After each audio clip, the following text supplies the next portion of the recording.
In this video, we're going to talk about finding the area of a triangle, which hopefully you should remember that the area of a triangle from geometry can be found by doing 1/2 times base times height, or sometimes we write it as base times height divided by 2.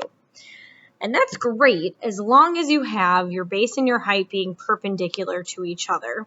So unfortunately, in these problems that we have on today's worksheet, we have a triangle. Let's call it ABC here, with our different side lengths and our angle being 120 degrees. So in order to use the formulas that we know from geometry, base times height divided by 2, again, we need to know a base and a height that are perpendicular to each other. So I would have to potentially know this side, and then I would have to maybe be able to drop in a height that's perpendicular and know that distance, which we don't know. So luckily, there are some formulas that involve trigonometry that we're going to use here instead. So the first formula is this one on the left.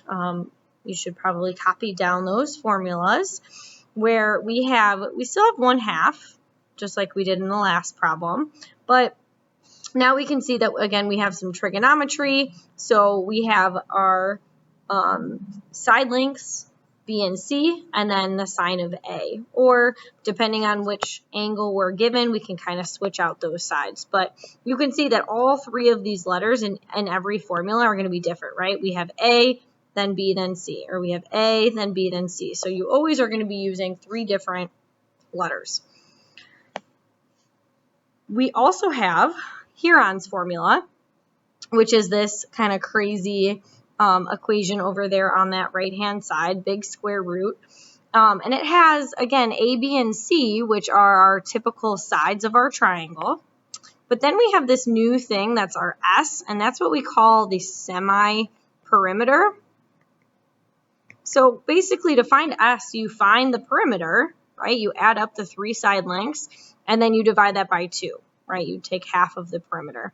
And then you're going to plug that into the formula there. So depending on the problem, sometimes the area of the triangle over here on the left is going to be the formula that we want, and sometimes that formula, Heron's formula on the right, is going to be the one to use. Okay? So we have, again, we don't care about these formulas anymore. Our formulas, I have them small up here at the top. We want to find the area of this triangle, and so to figure out which one we need to use, well, Heron's formula, we need to know all 3 sides. Clearly, we don't know all 3 sides of this triangle. The area of the triangle over here on the left involves an angle, and oh my gosh, we're given angle B, okay? So we are going to use one of these formulas for this first problem, okay? And since we know angle B, basically, we're going to use that middle formula, right? We're going to use the area is 1/2 A times C times the sine of B. And we're just going to plug in what we know. We know A is 3, we know C is 18, and then we have the sine of 120. So to find the area, we just simply have to plug this into a calculator. So I have a Desmos calculator pulled up here. Again, make sure you are in degree mode. So we have 1/2 times 3 times 8 times the sine of 120. We can see that the area of the triangle is 10.39.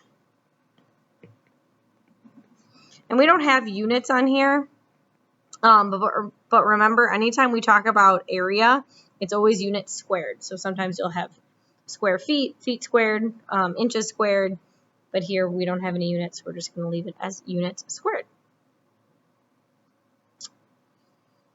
Let's take a look at problem number 2, where we have a new triangle. And this A here, it shouldn't be 3, it should be 43. Otherwise, it wouldn't be a triangle, so make sure you make that change. And again, we have 3 sides here. I'm just going to label A, B, and C. C is my longest side over here. It's not really drawn to scale, but a little bit. So again, trying to find the area. Can't do 1/2 base times height because we don't know any of the heights. We're not going to be able to use that formula with an angle in it because we don't know any angles. So in this one, since we have 3 sides, right, this is side, side, side, so we're going to use Huron's formula. Okay. So remember, with Huron's formula, we got to first start by finding that semi-perimeter. So we're going to add up the 3 sides and then divide the 3 sides by 2 to find half of the perimeter. Make sure you add up the numerator first. So we get the semi-perimeter to be 84. So then our formula, we take the big square root of that semi-perimeter times the difference of the semi-perimeter with all of our sides. So we're going to plug in that 84 everywhere we see S.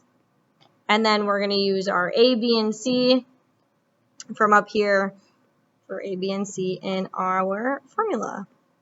Oops. 53 and 84 minus 72. Okay. Good news, we can type that whole thing into our calculator. Again, I'm going to pull up Desmos here. Typing everything in exactly how we did. And I can see that we get our answer over here on that right-hand side. So we see that the area is